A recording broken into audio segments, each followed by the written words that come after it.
Welcome to Broken Bushcraft. I'm Adam. As you can see, it's snowing again. I'm not sure when Virginia decided to be the Northeast, but here it is. So as you can see, there's some trees behind me that are down. That's from the last snowstorm. A lot of people in our area lost power. It made me start thinking, what have I done and what are you doing to make sure that we don't, if we lose power, we are set. Now we have the kids, so I have an added responsibility besides just me and Mama Bushcraft. So don't forget to comment, like, subscribe, and share, and let's kick this off.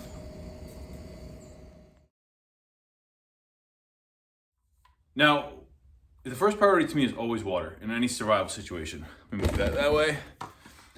So we have these 5-gallon jugs here. So like this. We have this one of these pumps. You can get, you don't need a pump. You can pour it straight from here with control. But these bottles right here, there's 5 gallons in them. An average person drinks about you should be drinking about 1 gallon of water a day.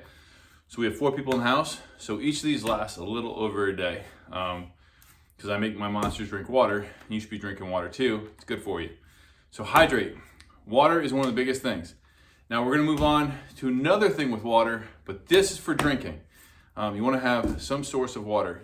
You can fill these up from the tap and cap them. And there's chemicals that you can put in here that will shelf stabilize these things for about 3 years. I think I have some, but I have to go look for them, but I'm not gonna shelf stabilize these things for 3 years because there's other ways to get water and you know how to do it. I said another thing about water. So one of the things is if you have a bathtub, fill it full of water. So I have a bathtub here full of water. The average bathtub has about 42 gallons of water. So since it's coming from the tap, you know it's pretty clean. It's just in a bathtub where your nasty butts are. So you gotta think if you wanna drink it or not. But you can drink it and it can be used to flush your toilets because you're gonna be using the bathroom. So if you have a scooper or a pail or something, you can scoop it and pour it in the tank of the toilet, and that way you can flush your toilets. If you're, don't worry about number 1, but number 2, flush those. So number 1 stays, number 2 goes. And that way you can conserve your water. Also, if you need to, you can bathe with it, but you don't want to bathe in it because this water is for a lot of things. So you want to make sure that this stays clean for you to use for a bunch of other stuff. The next thing is heat. So we got water covered, we got the extra water covered, but heat. We were fortunate to have a fireplace, and I've cut a lot of wood for this fireplace. So this fireplace is an open fireplace, so it doesn't really heat the house, it heats this room. So if we do lose power, we're gonna put blankets over the 2 doorways and we'll consolidate in this room. This way we'll all have heat in here, the heat's staying here, and I can keep this fire going. I can also cook on this fire. So that's a benefit of having a wood burning fireplace in your home. So, but now, a lot of you don't have fireplaces. What are some of your options? Well, one is get a propane heater. Not a propane grill, a propane heater. Do not use a propane grill inside to heat yourself. Most likely you'll kill yourself, but it'll be slow and you'll go sleep and then you won't know it. So don't do it. Also, don't use charcoal grills in the house to warm yourself up. They do make propane heaters that are very effective at heating up small spaces that, they don't release a lot of carbon monoxide. They also are very safe for indoor use. You can also, get some other devices that can heat you up that are not reliant on the electrical grid. So like you have kerosene, you have propane, you have a couple other ones out there.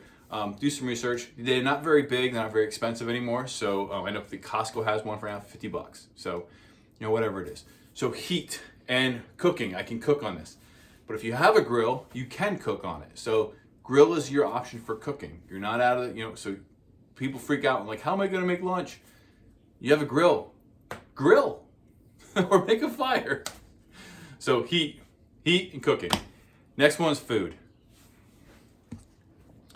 So if you're anything like me, you have like 1 million snacks for your kids. So we have a shelf of snacks here that are good. We also have the pantry downstairs, which has our shelf-stable food, our canned goods, which is also good. Dry goods, pastas and stuff like that, perfect for emergency situations because all you have to do is boil water, throw the pasta in. So think about what can you boil and what can you cook easily. Now, your refrigerator or freezer is gonna go bad at some point. So minimize opening and closing that. So if you have dry, shelf-stable food, that's where you wanna stick with. Stay away from the cold stuff unless that's all you have, and then go to that. So if you followed along, you know, so we're gonna talk about candling or lighting. So we have our emergency bucket, you see here, it's our squatty potty. That has all the stuff we need in it. Also, Grandma Bushcraft sent flashlights for the kids. So the kids all have flashlights, we all have flashlights. Making sure those kids have flashlights is a real comfort for them. Now say this is the first video you've watched, you've not seen anything. You've not prepared, you are up the creek without a paddle. I got you, boo, don't worry about it. So the first thing you wanna do is subscribe to this channel so you can stay alive for the future. Next thing you wanna do is go to an inner room in your house or a room with the least amount of windows. Go into that room, if you have windows, cover those windows up with a blanket. That way it keeps the heat in, it keeps from blowing around. Because all these have seals to them, and some of them are good and some of them are not good. Next, bring a bunch of blankets in there with you, put on your warm clothes, layer up. And then you can huddle together, you have body heat. If you need water, if you haven't filled up your bathtubs now, or if you haven't done any of that, then there's other ways you can collect snow and ice to get water, and you can heat that up by body heat. A lot of food can be eaten cold, like Chef Boyardee, soups. I don't know why I said Chef Boyardee. I haven't eaten Chef Boyardee in like 20 years. But soups, canned vegetables, most of that stuff can be eaten cold. It doesn't taste the best, but you know what? It'll get some substance into your body for you to survive. Now, if you don't light a fire in your house if you can't have it. Like if you don't want to light a fire where it's just going to sit there and smoke and you just breathe carbon monoxide and smoke and you're going to kill yourself. Also make sure those grills stay outside. I know you're cold, but don't bring them inside. If you have a basement, go to your basement. Basement stays about constant 65 degrees if it doesn't have heat to it. So you can keep yourself warm with that. So I hope you learned something. I hope you enjoyed that, and I'll see you in the woods.